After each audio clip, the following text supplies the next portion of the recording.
Hello lwgwpwr, आंनि DERSUN blog YouTube चेनेलाव नोंथांखौ बयखौबो फिन खनसेबाव बरायनो जासिनाय थाबाय। स' दिनैनि ब्लगानो जाहैबाय जोङो आलु सब चेलेन्ज खालामनो नागिरदों आरोना नै सातथा लादों आरो जायनो जानो हाया बे बानलुखौ जानांगोन आरोना लोगोफोर। जों दानिया चेलेन्ज खालामसै। नोंथांमोना खोन्थादो दे बेसेबांसिम खै मिनिटसिम बे मिनिटनि गैया आरोना जायखिया जायनो फार्स्ट जानो हायो बिनि देरहागोन आरोना दे ओमफ्राय जुदि लेट जाबाथाय लेट जाखांबाथाय बे बानलुखौ मोनजागोन आरोना दे जों दायो जाग्रोसै आरोना दे आरो 1 2 3 स्टार्ट जोङो नै बानलु बाथोनबो लादों आरोना इजों जागोन आरो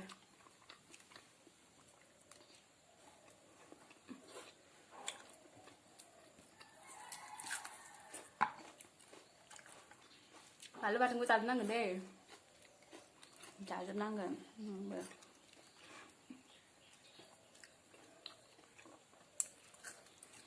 बानलु हले थाइनैखौबो जानांगोन दे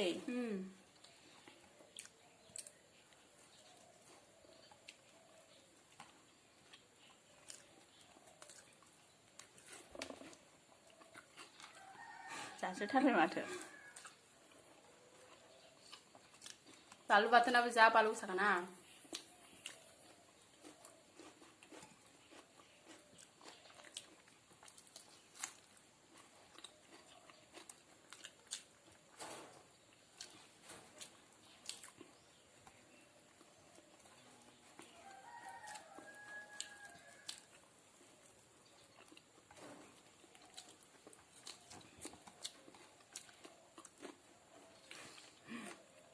समान जोबदों माथो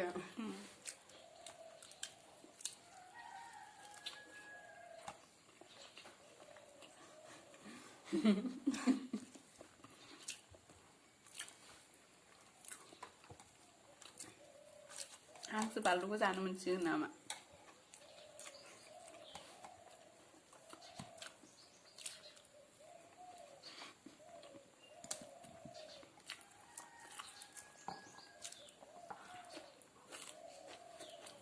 हासनाया जाजोबाखै नोङो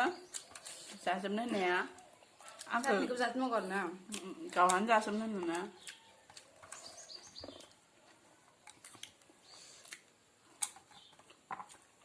आं जाखांबाय आरोना लोगोफोरनो बिथाङा जेनबाय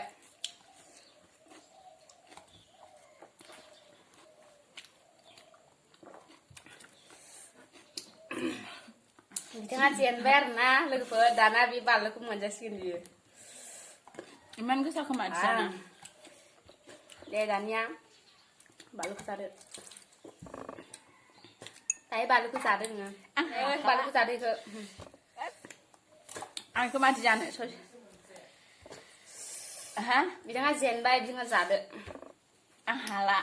जालाखौ एसेबाबो जादो दे स' दायो लोगोफोर बिथाङा बानलुखौ जानो हालानो